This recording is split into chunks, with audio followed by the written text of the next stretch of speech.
Welcome to the Startup Grind.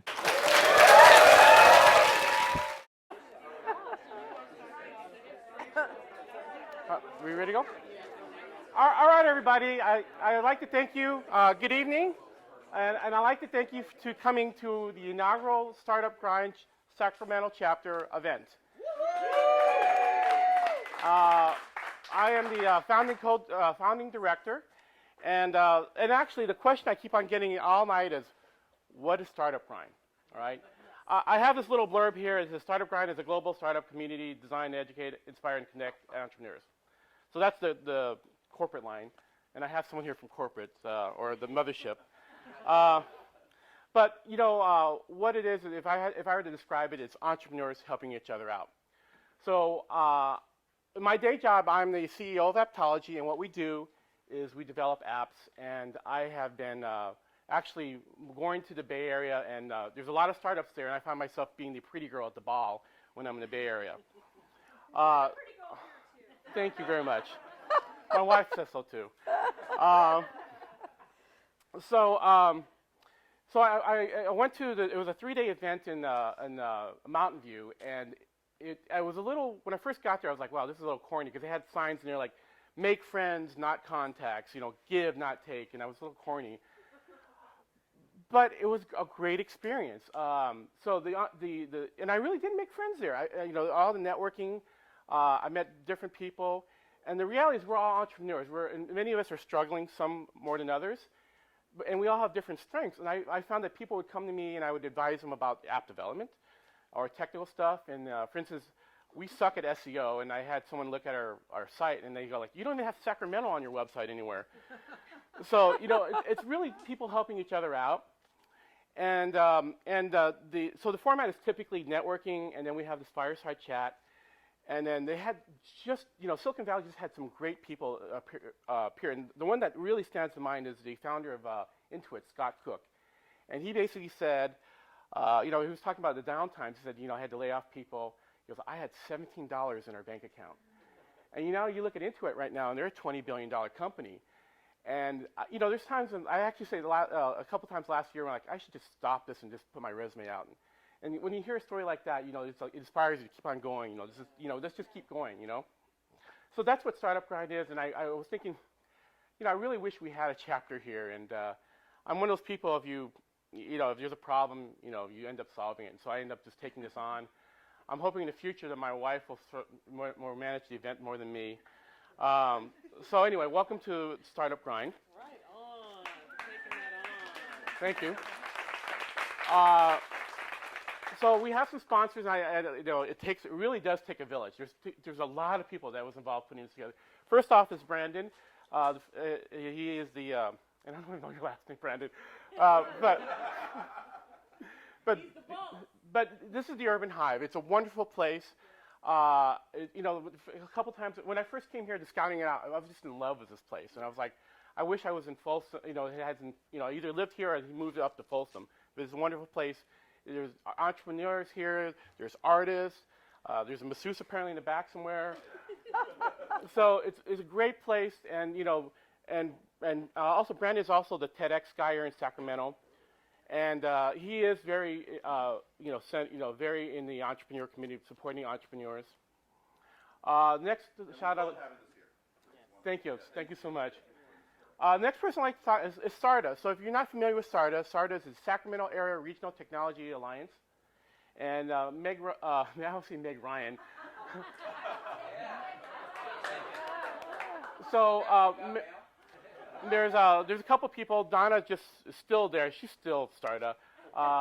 Meg is obviously the CEO. Another person that's really been helpful is Laura Good. She is been officially named the Twitter Queen. Most influential. I like Twitter Queen better, but of Sacramento.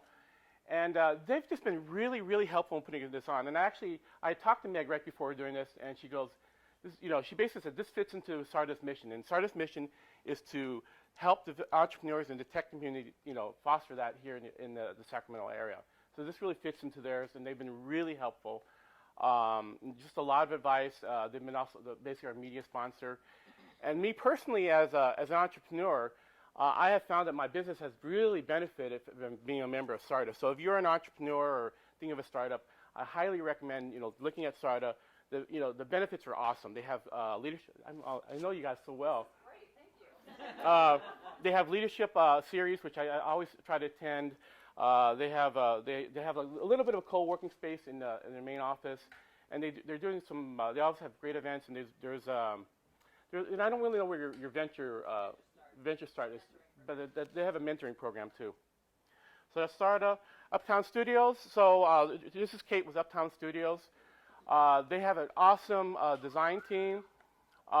They actually do a lot of work. I think their motto is social change. What? Help me out here. Something for social good. Yeah, Change for social good. So they do a lot of work for nonprofits. And actually, I was really stressing out about this video because all the startup grind sessions has to be video, and so Kate's really helping me out in there with that. And also, the other thing too that I'll just point out, if you are a startup, you end up having to have a website. And from personal experience, don't do it on yourself. Your website is basically your storefront, and if it looks crappy or it looks like a template, that's what people perceive of you. So have your website professionally designed. And there's my shout out to Uptown Studios. Sacramento Business Journal, we have a newbie from where's Kyle for the Sac Biz. They're a media sponsor. Obviously, you've hopefully read the Sac Journal, and they've been basically one of the best proponents of business here in the Sacramento area. And I've always run into them, and actually they have written a couple articles on Startup Grind, so it's really helped you hopefully bring you here and give us some publicity. The other sponsor is Google for Entrepreneurs, and they really fund the mothership. And I want to talk. So Brandon and Meg, there's a possibility that you might actually get. I happen to have some contacts now with Google for Entrepreneurs, so there might be some possibilities for you to get. And this is on film, so I don't know, but I'll make some introductions. I think definitely. So basically, Google for Entrepreneurs is basically there to foster entrepreneurship. And so they have programs, like they sponsor programs like Startup Grind, to help foster entrepreneurship. All right, shameless plug for Aptology. We're an app development shop. We've actually developed over 350 apps, and we've also almost become sort of a startup consultant, especially on the tech side. So if you're looking for an app developed, we're reputable. We're here, and anyway. So that's my plug for my own company. I'm just plugging myself. All right, so there's a Startup Grind tradition, and I'm going to ask everyone to stand up. And so what I'm going to do is I'm going to introduce Dr. Pam Marrone. She is the CEO of Marrone Bio Bio Innovations. I'm sorry. I'm so sorry. That's okay. It's right there. That's okay. She was the Sacramento Business Executive of the Year last year. And she is the first person to take a company public in the Sacramento Valley in 10 years. She's actually put us back on the map. So tradition, and you already figured out, is just, she's a rock star, so just a big cheer for Pam.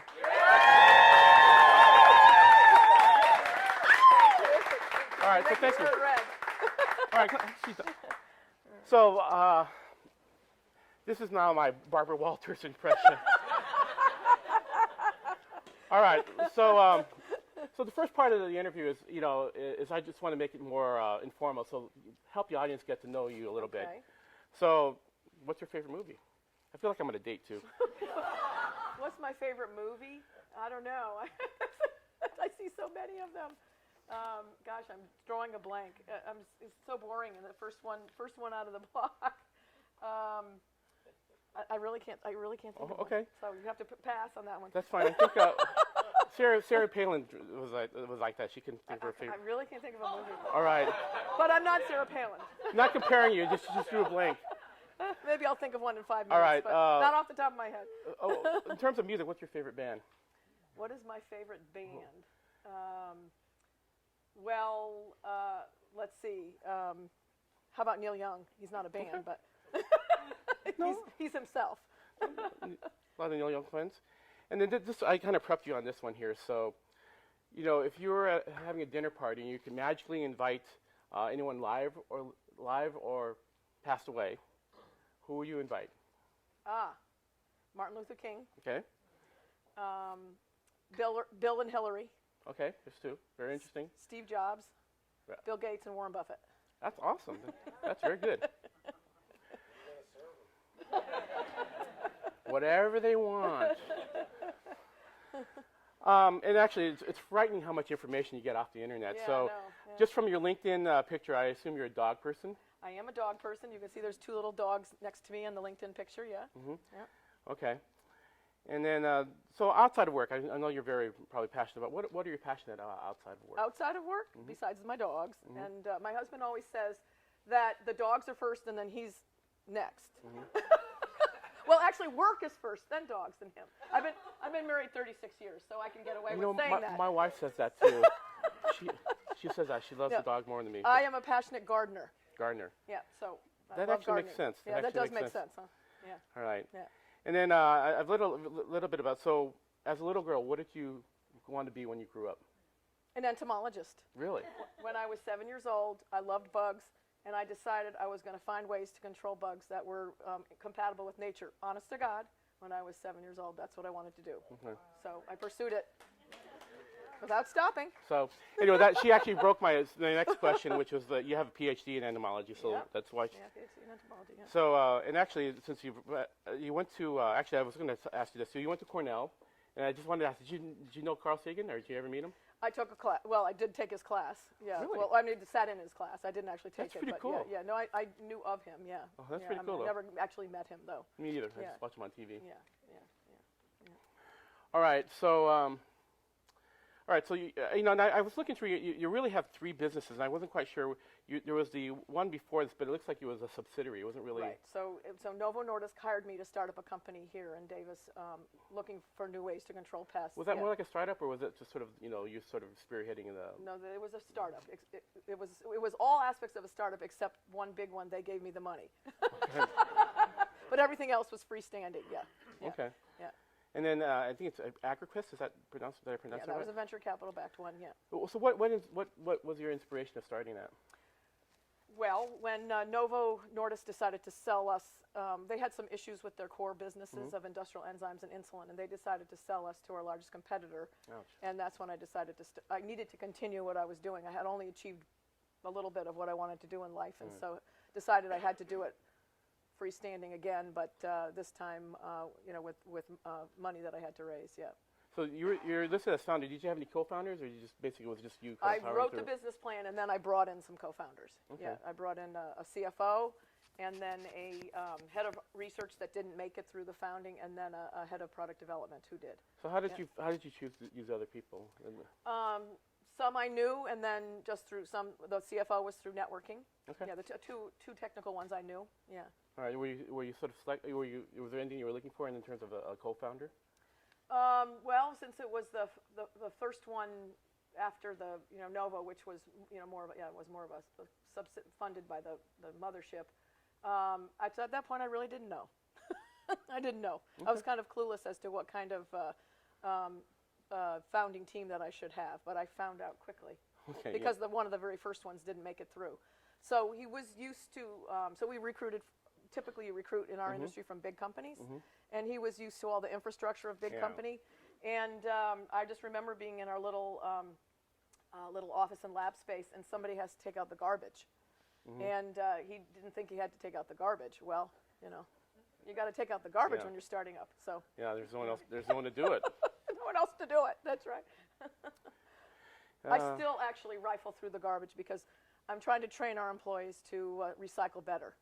And it annoys me greatly when I see someone throwing a can right into the garbage. So I rifle in there and say, do you really want your CEO going into the garbage and taking these things out of there? And they look at me and sort of in shock, and then, No, I'm just imagining just all your other coworkers razz you for that. I guess that only happens once, maybe. No, actually, more Oh, often. really? More often you would think. They don't listen to the CEO. I mean, once you create a company, you realize that they don't actually listen to you. That's one of the things about being an entrepreneur or CEO is that people just don't actually listen. They go their own way. That's one of the most important things you learn. Yeah, no, I've actually I found that out too. Yeah, I'm sure you did. Yeah, it's sort of like you're always you have to sell your own people to do something. So AgriQuest, I was reading it. It basically was you were looking at going IPO during actually 9/11, Right? and I think you Unfortunately, yeah. were you actually in New York during that time? I was. Holy cow! I was going to. Oh, I was okay. flying, so I was flying to New York on September 12th, and staying in the hotel right there in the World Financial Center. And Merrill Lynch was our bankers, was right across the street, and the lawyers for our deal were in the South Tower. And so I never made it. Obviously, we didn't. Okay. Planes were grounded, so I didn't go. Okay. Yeah. Yeah, and what I read in this was that basically it froze all the capital, so you had to find Right. capital in other ways. Right. And Right. so this will lead into, and this is actually something that I think all entrepreneurs worry about, and I think you actually experienced it. Basically, the investors, you got some capital, and it sounded like they ousted you out.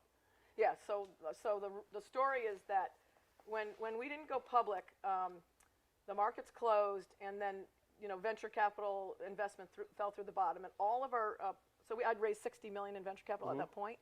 So the VCs were like, oh gosh, the company's we were just ready to go public, and they were going to see their return and everything. So they also had a lot of other companies needing funding. So they got panicky. And so it was very, very difficult to get them all to work together to find a solution to how we were going to go forward. So I went out for about 8 weeks and just got out of the office, and I went and visited customers. And I asked them, I went from all over the country, and I even went down to Chile and met farmers in Chile, and asked them, and I just got their view on what I should do. And every one of them said, don't downsize significantly, because if you do, you'll look unstable. And then because you're competing with big behemoths like DuPont and BASF, if you look unstable, we see all these little startups and come and go, and we don't buy from them. And you're just launching your first product, we won't buy from you. So that message was, do whatever I could to keep the company looking like it was stable. So we lost a lot of employees through attrition, and we cut our burn rate by half. But I chose not to do a massive layoff, because I thought it would harm the company, and it was more important to, again, keep it intact so we could launch the product. And unfortunately, that was not good for me. It was good for the company. So the board brought in some new investors that did what's called a cram down. So what that means is we had 30 million shares outstanding at the time. The price of the stock was $1.38. The new investors offered 6.7 cents a share. And we then went from 30 million shares to 450 million shares, because by offering such a low price, they had negotiated a full ratchet. What that means is that every previous round of stock would then ratchet down to the 6.7 cents. So all but the Series A ratcheted down to that price, which means they had to issue new shares to make up for the price. So that's how we went from 30 to 450 million. And so what that meant is that if I had 7% of the company, I got wiped out. So my share as a part, the ownership went down to 0.1%. Wow. So when the company was sold in 2012 for close to 500 million, I got zero. So don't do that. There's ways to avoid that. Although looking at it again, I think I still chose the right path of not really downsizing the company, because the company still exists, and I was able to get it where the products are in the mainstream and seen as the standard for the industry of biological products. But I would have done things. I just don't think I was creative enough in thinking about alternative solutions instead of taking that money. So and actually I applaud you, because I think and I've seen I've actually had to do something where I had to stand up for people, and I paid for it dearly.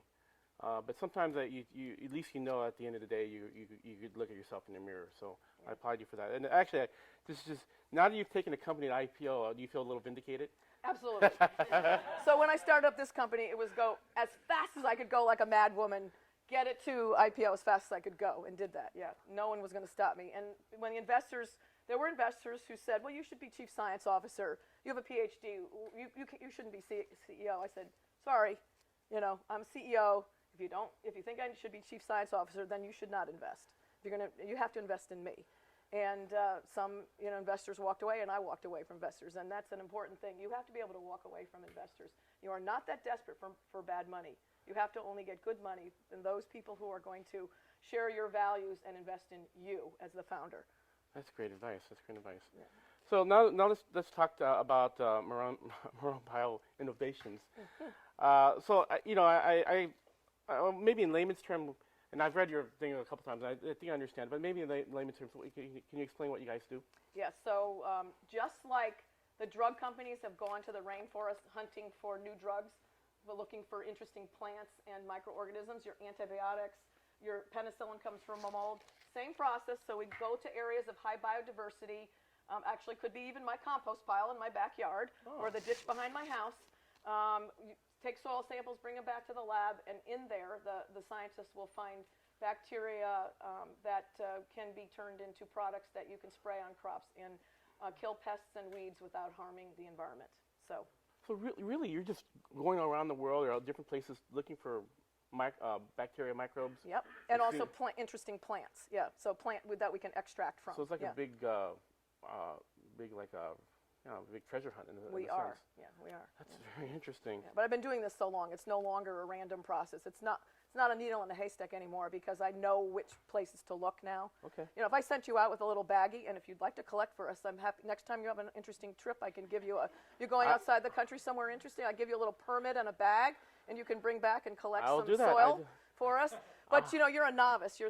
Maybe you hit or miss. We might find something in there that's interesting. But because I'm an expert collector, as is my mom, then I've trained her well, and so then I'm going to have more hits in there from. I have a whole Girl Scout troop that I would be willing to that would be a great project for a Girl Scout troop. Yeah. And then what I do is I collect on some farmers' fields, and they always let me do it, no problem. And then they say they just want to know what kind of microbes are in their soil, and the same with the girls. I could give them the Petri plates from the soil, and they'd be really excited. They love a shovel and actually my son a shovel and a canister, and That's he'll be happy.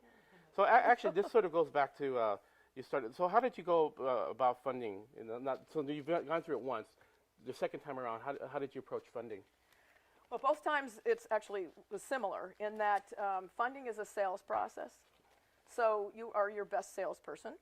So just like if you're a salesperson, you have your list of prospects, okay? And the bigger the prospects, the higher chance you're going to get a sale, right?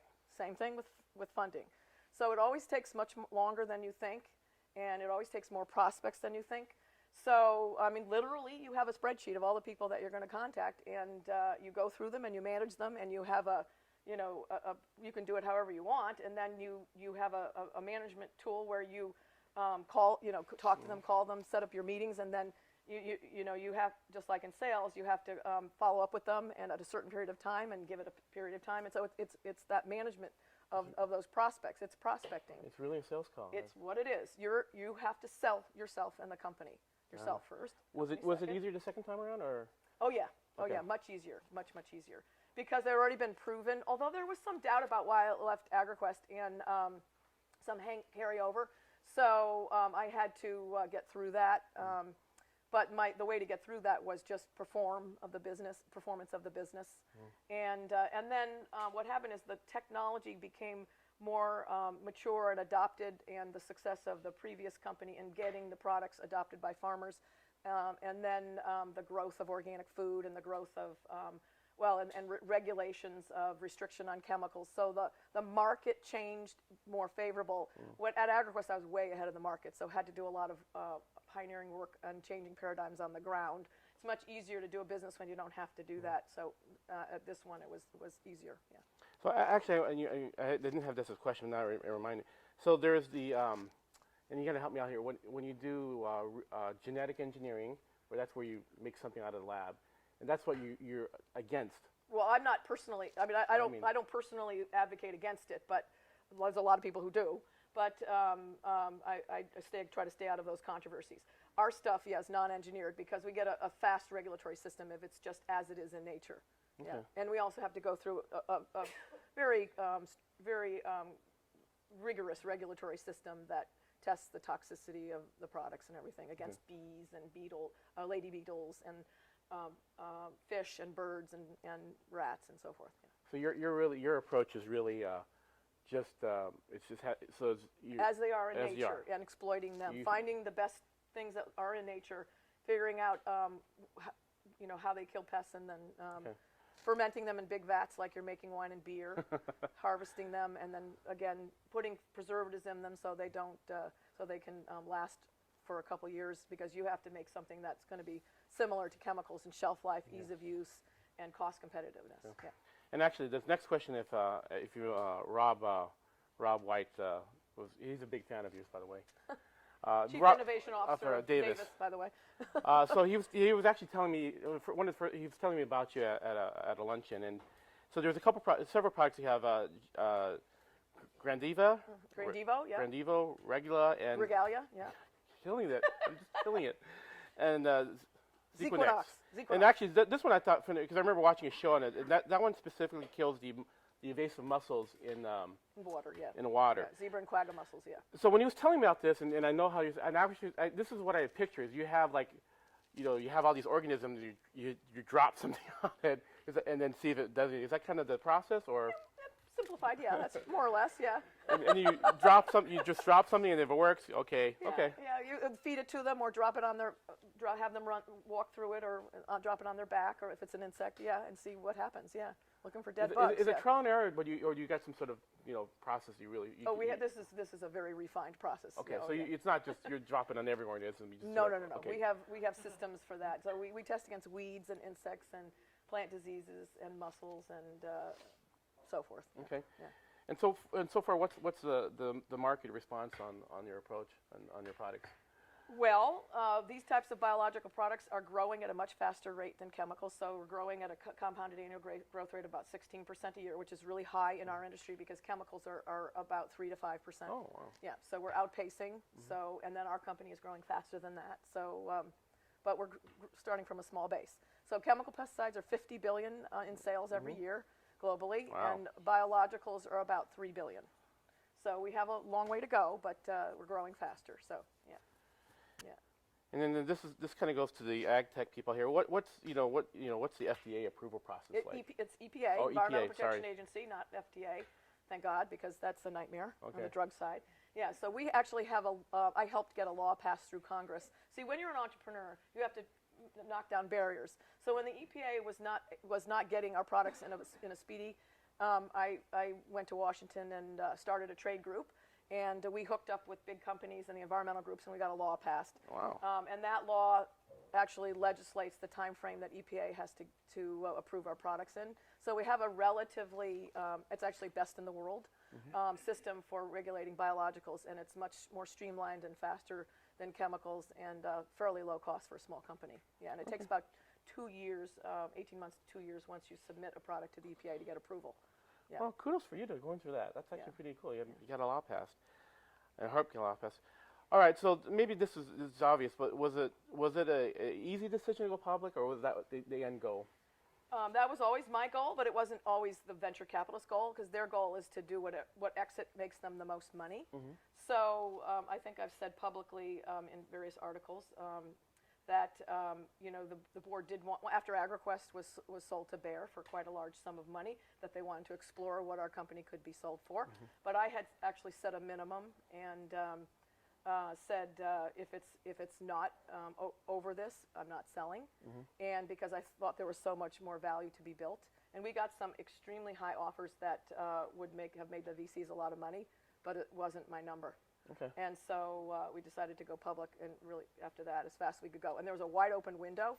And one thing you know is that if the markets are open, you go into that window. I missed the window at AgriQuest, and when there was an open window at this one, I said, I got to go in it. Now the window's shut. The window, right now the IPO window's shut. Okay. Yeah, it'll open again, but it was wide open. It took 10 years to get back up. And then it's wide open from last year through the first part, now until just recently. Okay. Yeah. All right, so now I think this is our chance for me and maybe our audience members to live vicariously through you. There's an iconic picture of you at the NASDAQ when you went public.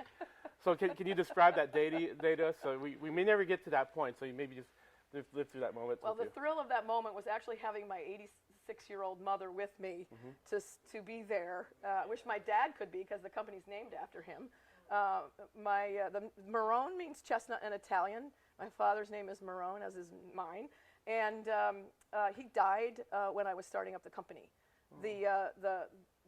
just a couple weeks after I started up. So most people think that the company's named after me, but it's actually named after him. And so Marrone also can mean cojones, can you picture Can you pick? I give you that too. I mean, you know what chestnuts look like? Yes. Okay. You got it? Okay. So, Oh. so my husband really liked that and said, "You gotta name the company after that." And the logo is two chestnuts. So, I mean, so now you know. But no, most people don't recognize that. I've actually thought that you had a lot of cojones, so. You know. So. Anyway, you were asking me something, but I got diverted. Oh, just the experience. The public, yeah. So like public, you flew there and then they just kind of just put you on the stage and. Yeah, no, it was a real it was an amazing thrill. It's really a dream, once in a lifetime chance. I don't think I'm going to do it again. Everybody thinks I'm going to start up again. I'm not so sure. It's too hard.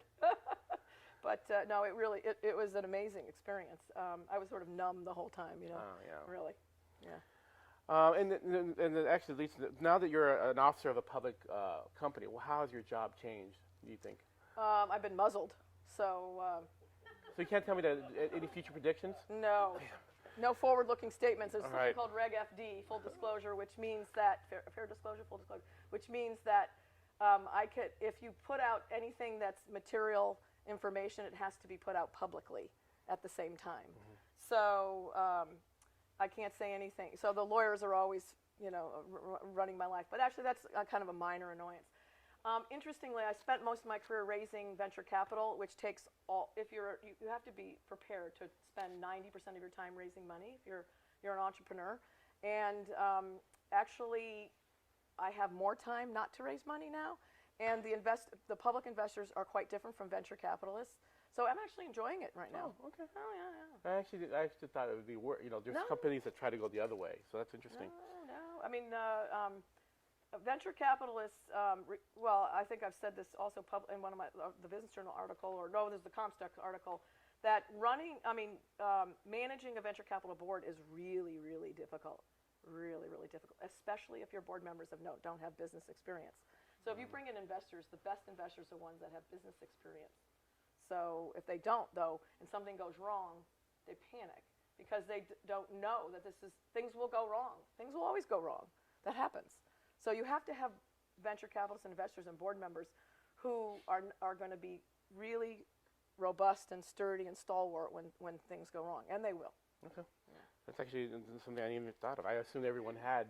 If you're an investor, I always assumed they had business acumen. No. A lot of venture capitalists come right out of business school, Stanford or Harvard, and then go to a VC firm. And those are the ones you get on the board. And they may be very bright people, but if you've never run a business, then you don't know that things will go wrong. And so that's actually good to know. Yeah. So now that I don't know if you can answer this now, but what is your MBII plan for world domination? So there's the conversation about 7 billion people going to reach 9 billion by 2050.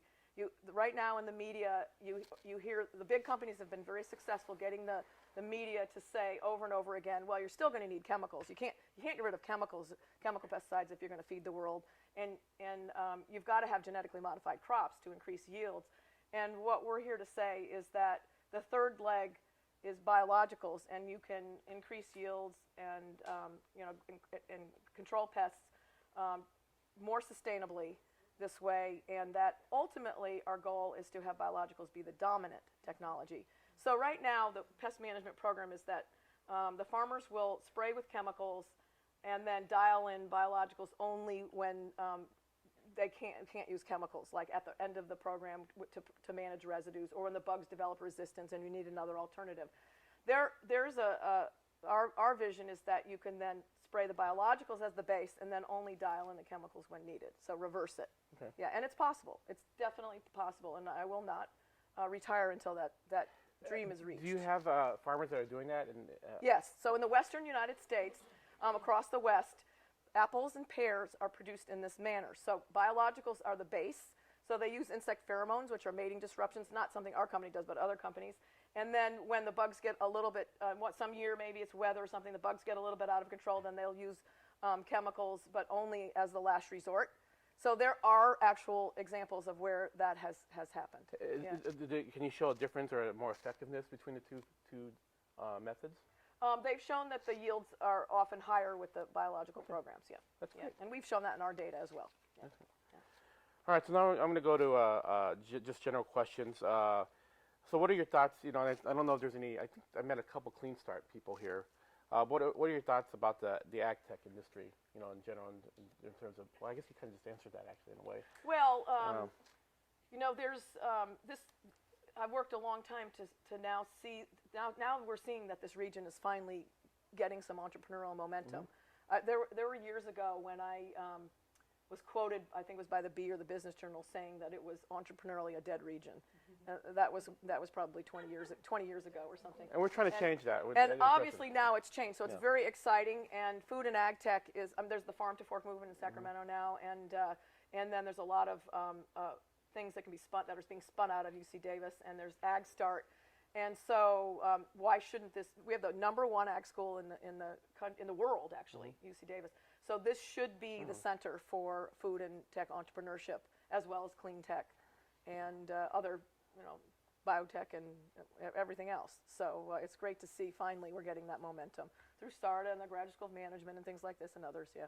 And actually, you answered my question. Why Davis? My next question was why Davis, and the answer is they have the #1 ag tech. That's right. Okay. That's right. So, advice for budding entrepreneurs in the ag tech industry right now? Well, for any entrepreneur, it really is a marriage between you and your partners and your investors. And so you have to select carefully. And I think I already said that. Pick people who share your values. That's really important. And people that you can trust and can rely on. It's really important. You look for people who maybe they had an entrepreneurial experience in their family, or because if they never or they had some adversity. I mean, if they had only easy road, they're not going to make it as an entrepreneur. But picking the people is really important, and also have a very good lawyer. That's really important, and I didn't. Right. I didn't have a lawyer to negotiate my personal contract, and I ended up, on the short end of that, and that won't happen again. So, yeah. And then actually now I'm going to open up questions to the audience, and then what I'll do is you say the question, and so the people on TV land, I'll repeat it, and then so go ahead, Carrie. Your story is just absolutely fabulous, and I'm very touched by the relationship you have with your parents. Being Italian, also I understand the lingo. Could you elaborate a little bit on how they influenced you? So the question is how your parents have influenced you. Sorry, go ahead. I grew up on a 40-acre mini farm in southern Connecticut, and it was just beautiful. And so all the trendy stuff that's local and organic and year-round food and everything, my parents did. So they're from the old country. So root cellar, canning everything. Now my mom freezes everything instead of canning, but she still does. So I can go to my mom's house now, and she'll take out a squash casserole from the squash that she grew, or tomato sauce or whatever. And so it was an ecosystem in a little town in southern Connecticut. Most people, 2 hours from New York. Most people don't realize how rural Connecticut is. But her neighbor is an alpaca farm, and there's another one has horses. And so the manure would be dropped off at my parents, and then they would compost it, and they'd make manure tea. And my mother would grind up, and father would grind up garlic in the blender and spray it out on the crops and everything. So I'm sorry, did you say manure tea? I'm processing that. Oh, yeah. You're processing manure tea. So manure tea. Oh, okay. All right. It's a big vat of manure, and then it's liquefied and it ferments, and then you spray it and douse your crops in it. Yeah. You're drinking that? Okay. So these are all things that came from as I said, from the old country. So huge influence. And then when I was 7, my parents took so it was a beautiful granite cliffs all the way down, rolling to swamps. And so they took the swamps and made that into a 2-acre bass fishing and swimming pond where I lived in. And so my mother bought me all the books about bugs and so forth, and they're still there, right in the living room. And my father quipped, he goes, "Well, entomology, huh? I don't know if you're going to make any money on that, but I'll support you whatever you want to do." Good for mom. So. Good for mom. Yeah. So. You spoke earlier about you spend 90% of your time raising money, and then you spoke about Yeah. You were a scientist by training. The Right. passion came from Right. science. Right. And that's how you developed your product, and now you find yourself shifting into this pure financial Right. business Right. mode.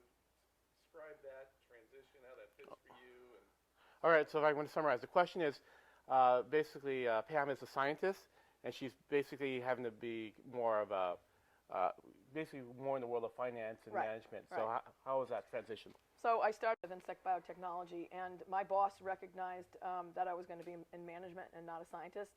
So I started in 1983, and in 1985 was the last time I've ever done a lab experiment. So he took me out of that, and ever since I was in management. And so they had me take. I didn't have, I would if I had to do it all over again, I would actually get an MBA. But I took 3 management courses every year at Monsanto, and then at Novo Nordisk when I was starting up Entotech. They also had a very good business program as well, and took they were not in-house, but they were things like with InSeed and some other big business schools, and we got to take business courses. So I took everything I could in business. So when I first started raising money at AgriQuest, everybody assumed I should be chief technology officer, and the investors with the Ph.D. was a big noose around my neck, and I had to really work past that. But the way I worked past that was really speaking about the business side and knowing the markets really well, and constantly bringing them back to the business side. But the success of the companies I've had is because I know the science as well as the business. Because there's been many companies in our industry that have failed by having only a chief executive officer who only knows finance, or one who's only technology. And you have to have the blend of both. So I make decisions often, they can be unilateral still, on which products to develop. Because of my experience, I see the potential of those products before other people see them. But at the same time, you have to have a good business case for those. Yeah. So do you miss the science part? Do you miss like you ever being in the lab? Never. Okay. No. But I really enjoy, one of the things that I found out I really liked raising money. Okay. I loved raising money. That's weird, but I really do. I have no problem, well, you're selling. Mm-hmm. If you speak passionately, but you're an entrepreneur, you speak passionately about what you do, that's fun, Yeah. So. Well, that's true. Other questions? So a friend of mine said you always ruin your first company. It sounds like you didn't ruin it, but somehow you got ruined. Yes. Is this a common situation that you see? All right. So the question is, I don't even know how to phrase. The phrase was you always ruin your first Yeah. company. All right. You always ruin your first company, and do you see this as a Yes, thing? and I would rephrase it and say, founders beware. Yeah. It is very difficult for the first-time founder to be successful because, so the founder of Zipcar, Robin, she had the same situation. So I know all these CEOs were founders who had the same thing happen, and it ebbs and flows depending on kind of where the venture community is on how they feel about founders. Right now, founders are hot. So when it was Steve Jobs came back, and then Howard Schultz came back to Starbucks, Michael Dell came back to Dell. So as they realized that the investors realized you need that vision and passion of the founder, and that's kind of irreplaceable. And even a lot of founders have business savvy too. But there was a time when I was at AgriQuest where venture capitalists assumed that they would tell me that you'll be out in 5 years because we always bring in our own management. And so now you hear that less often. With youngsters running Silicon Valley, Mark Zuckerberg and everything. So they realize that you can be young and be a good CEO too. But it is a very precarious situation because you make promises, and every entrepreneur pumps up the numbers because you wouldn't get money if you didn't. If you actually put a realistic business plan in front of investors, because they want to get this high return. 3 to 5x in 3 to 5 years or whatever. It's sort of lengthened now, but that's what it was when I started up AgriQuest. So you miss your milestones, and then they'll crucify you, and the first thing they do is throw out the founder. And so you just have to be very careful, and that's why I said who you select. Having investors who have business experience, or have entrepreneurial experience. So Andreessen Horowitz, their model is that their partners of the firm all have entrepreneurial experience, and their return as a venture firm is much, much, much higher than other venture capital firms because they celebrate the founders and help and coach them because they have been through it themselves. Yeah. So when you're pitching for funds, then, you know, do you try not to how do you do it? Because It's a very delicate balance. Because if you put together such crazy numbers and so hype, then you know later they'll hold you to them. So you have to find a balance. But I've had investors on my board at AgroQuest, VCs on my board at AgroQuest, that said if you don't double the numbers, you'll never get funded. So just do it. And then of course 9/11 happened. And then they forgot that. And then they go back and look at your plan and say, well, you didn't make it. I said, but you told me to do this so you wouldn't get funded. So that's why it's precarious for the founder, because then somebody who comes in didn't actually make that promise. And the new person can reset the numbers and then, you know, make the investors happy. And you can just say, okay, the founder didn't know what they were doing, you know. So, yeah. Mike? It just sounds like a weird question, but if you didn't have to raise money, what would you do to get the discipline of a board? Because there actually is value sometimes in having third parties out there looking, but if they're not as financially interested as having VCs or something like that. All right. So the question is, if you didn't get funding, how would you take the discipline that a board would give? I guess. I am very jealous of those companies, tech people. You know, I have a regulated biotech, takes millions to develop a product. So if you're a tech company and you can bootstrap and not take anybody else's money, great. I'm so jealous of you. I never was able to do that, but that's the ultimate, because taking outside money brings with it so much baggage. So yes, the ideal is not to have any outside money and then develop a board of really good business people that can advise you. You know. That's the way to go. That's the dream. Norm Rogers, bless his heart, he started a semiconductor company, a chip company in Davis, very successful, and he owned. You might remember him.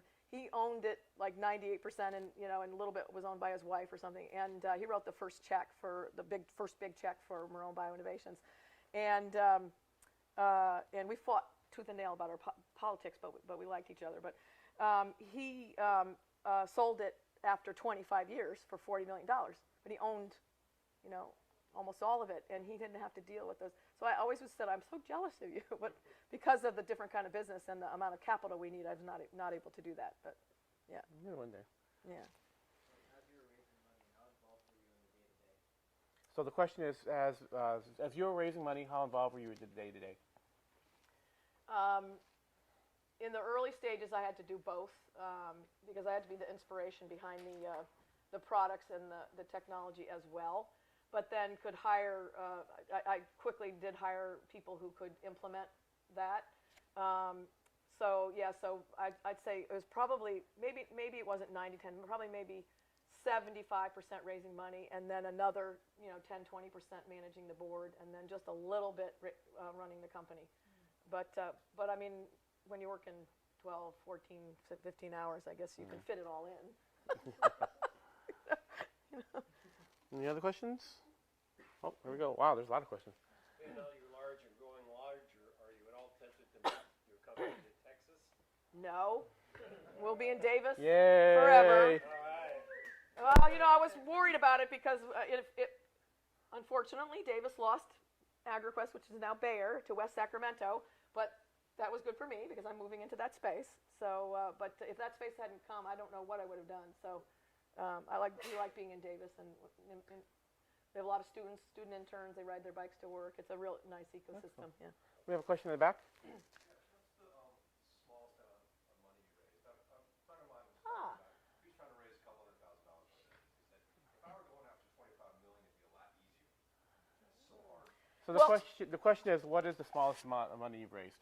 Actually, when I started up AgroQuest, I did blocks of $5,000 each and raised about $300,000, $400,000 that way to get off the ground. So I figured my relatives and friends could handle $5,000, and they all invested. My brothers and sisters and everything. They lost everything, but that's why most of them did not reinvest, although some did. My rich aunt did. She reinvested. My mom, bless her heart, did also. But investing in the second one. But I actually have given stock to my brothers and sisters who, and well, their nieces and nephews who didn't make any money. But so you can. So I actually raised a little bit. But in fact, did the same with this company.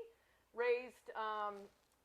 So started up in April 1st, 2006, and then rented the lab in May, and then got Julie Morris and Dick Dorff of Graduate School of Management, and Rich Rominger, myself as founding investors, put in the founding money in the end of June and incorporated, and then we went out and raised a seed round of people we knew, and started and said, okay, if you come in by, it was a convertible note. So if you come in by the end of August, you'll get a discounted price when we convert to the Series A preferred. So it was an incentive. If you come in fast, you get a discount, and you get interest that accrues and gets converted. And so we raised about $500,000 that way. So those are great ways to get off the ground. So I don't actually agree that it's easier to raise $25 million. It's much harder to raise $25 million. I think it's relatively easy, and it's even easier now with crowdfunding and relaxation of some of the rules under the Jobs Act. Yeah. Another question here? Yeah, now the big crop science companies are all coming into the bio market. They are. What do you think of that? What do you think of the positions they're taking, and how do you compare and contrast? So the question is, the big crop companies are going into the biologics. They are. What's the impact? It's validation. It's validation of what I've been doing, so that's good.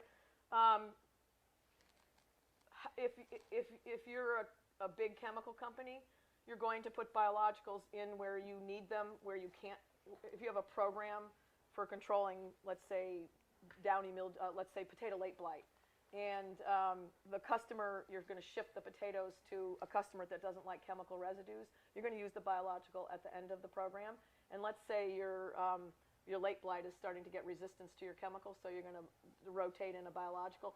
But if there's 12 sprays during the season, you might put the biological in 2.